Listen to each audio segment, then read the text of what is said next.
Hello everyone, welcome to GS tank. GS tank में आपका बहुत बहुत स्वागत है और इस पॉलिटी के क्लास में भी आपका बहुत बहुत स्वागत है, जहां पे कल हमने डिस्कस किया था संविधान सभा के बारे में और जहां पे हम लोगों ने इसका हिस्टोरिकल बैकग्राउंड भी देखा था कि कैसे कैसे संविधान का गठन हुआ है, कैसे कैसे कौन कौन से इसके मिशन आए हैं, जैसे कैबिनेट मिशन, क्रिप्स मिशन, और किस डेट को संविधान लागू हुआ है, किस डेट को अडॉप्ट किया गया है।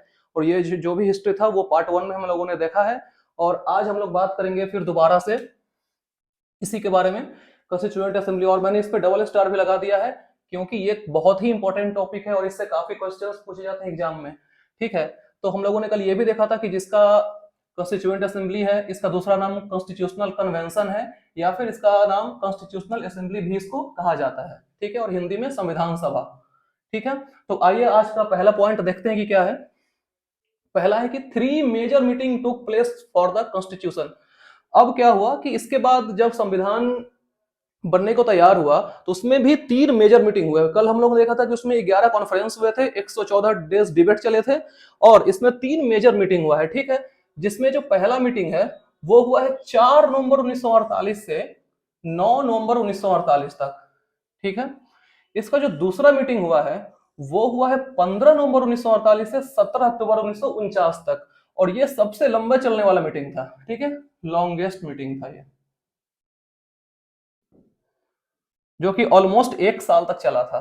ठीक है, मतलब 15 नवंबर से 17 अक्टूबर 1949 तक। ठीक है, तीसरा पॉइंट, तीसरा मीटिंग जो हुआ है वो हुआ था 14 नवंबर 1949 से 26 नवंबर 1949 को। और हम लोगों ने कल ये भी पढ़ा था कि इसी दिन संविधान को लागू किया गया था और 26 नवंबर को संविधान दिवस मनाया जाता है।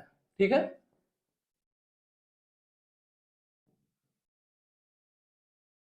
और कल कल मैंने आपको यह भी बताया था कि 26 जनवरी 1950 को ही लागू क्यों किया गया है। ठीक है, अगला पॉइंट, नेशनल एंथम जो कि है Jana Gana Mana was sung for the first time under the chairmanship of Pandit Bishan Narayan Dhar in Calcutta conference of Congress in 1911। ये काफी इंपॉर्टेंट पॉइंट है, जिसमें यह कहा गया है कि जो जन गण मन, जो हमारा राष्ट्रगान है, वो पहला बार कहां गाया गया था? कलकत्ता के कांग्रेस अधिवेशन जो कि 1911 में हुआ था। और उसका अध्यक्षता किसने किए थे? पंडित विशनधर नारायण ने। ये काफी इंपॉर्टेंट नाम है और ये बार बार पूछा भी जाता है। ठीक है, इसको ध्यान रखिएगा। अगला, नेशनल सॉन्ग वंदे मातरम, जो कि नेशनल सॉन्ग है वंदे मातरम, वो गाया गया था पहला कहां? पहली बार कलकत्ता कॉन्फ्रेंस। ये भी कलकत्ता कॉन्फ्रेंस में ही गाया गया था, जो कि हुआ था 1896 में। और इसके अध्यक्ष कौन थे? रहीमतुल्लाह सयानी। ये भी इंपॉर्टेंट है और ये बार बार पूछा भी जाता है। और एक क्वेश्चन इसमें ये पूछ सकता है कि ये वंदे मातरम कहां से लिया गया है? तो ये लिया गया है, बंकिम चंद्र चटर्जी ने इसको लिखा है और ये लिया गया है आनंद मठ से। ठीक है, जो वंदे मातरम है ये लिया गया है आनंद मठ से। और अगर पूछा जाए कि इसका ड्यूरेशन कितना है, तो वंदे मातरम का ड्यूरेशन है 65 सेकंड का। ठीक है, और जो नेशनल एंथम है इसका ड्यूरेशन है 52 सेकंड का। ये आप ध्यान रखिएगा। ठीक है, अगला पॉइंट, नेशनल फ्लैग जो कि राष्ट्रीय झंडा था, वो कब अपनाया गया था? 22 जुलाई 1947 को। ठीक है, और 22 जुलाई को ही राष्ट्रीय झंडा दिवस मनाया जाता है, नेशनल फ्लैग डे।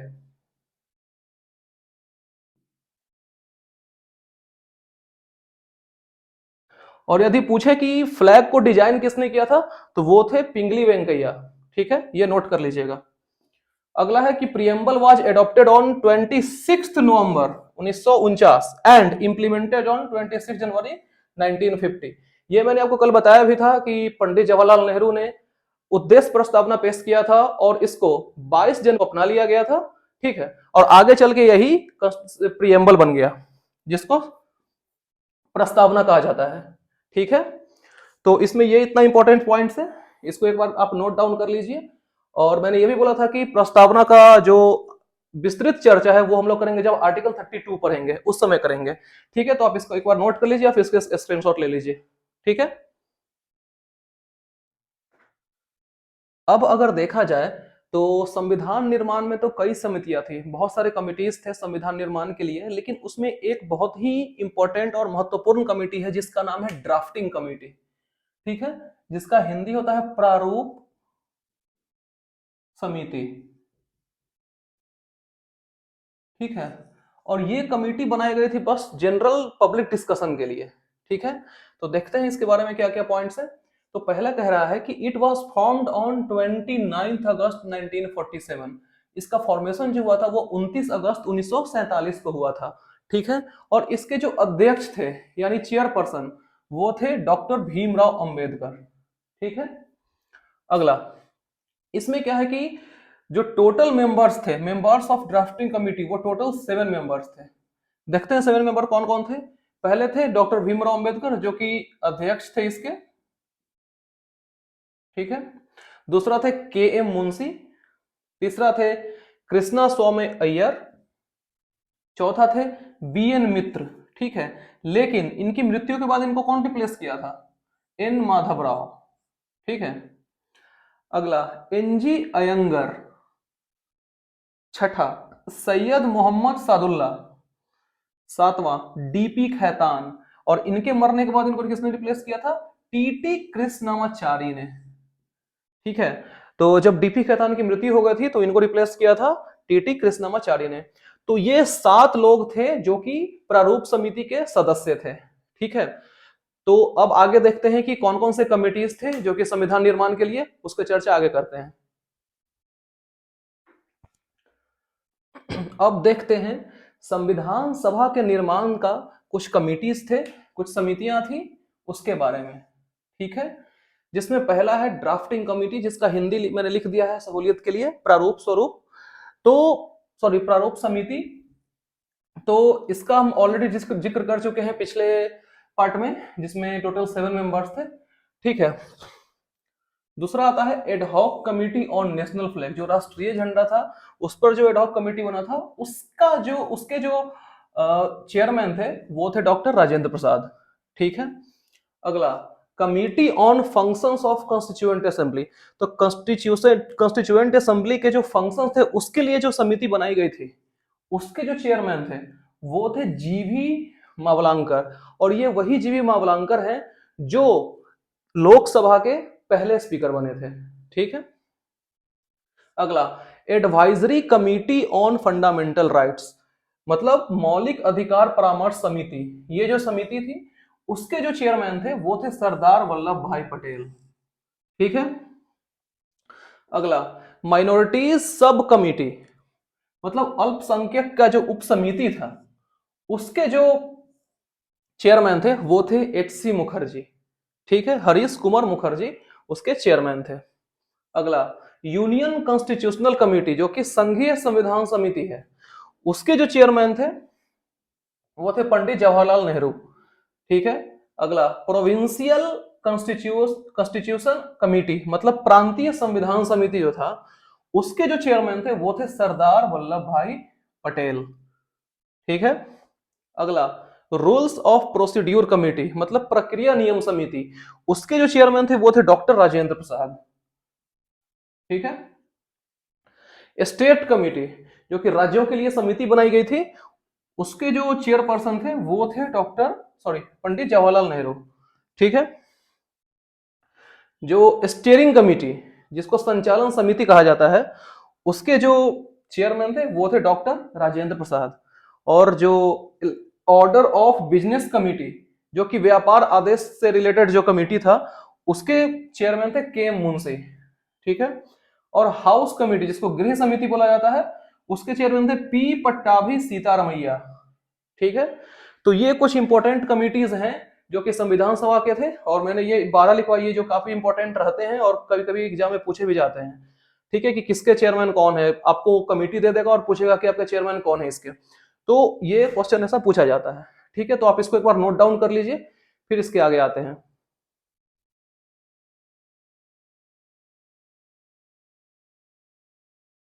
अब देखते हैं जिसमें 15 women members along with total 389 elected members of constituent assembly। हमने पढ़ा था कि संविधान सभा में टोटल 389 मेंबर्स थे, जिसमें 15 वुमेन मेंबर्स थे। ठीक है, तो आइए देखते हैं कि वो कौन कौन थे। पहला दुर्गाबाई देशमुख। ठीक है, दूसरा राजकुमारी अमृत कौर, तीसरा हंसा मेहता, चौथा बेगम एजाज रसूल, पांचवा अम्मू स्वामीनाथन, छठा सुचिता कृपलानी, सातवां दक्षायनी वेलायुधन, आठवां कमला चौधरी, नौवां लीला रॉय, दसवां मालती चौधरी, 11वां सरोजनी नायडू, 12वां विजय लक्ष्मी पंडित, 13वां पूर्णिमा बनर्जी, 14वां रेणुका रॉय, और जो 15वां थी वो थी एनी मैस्केरैन।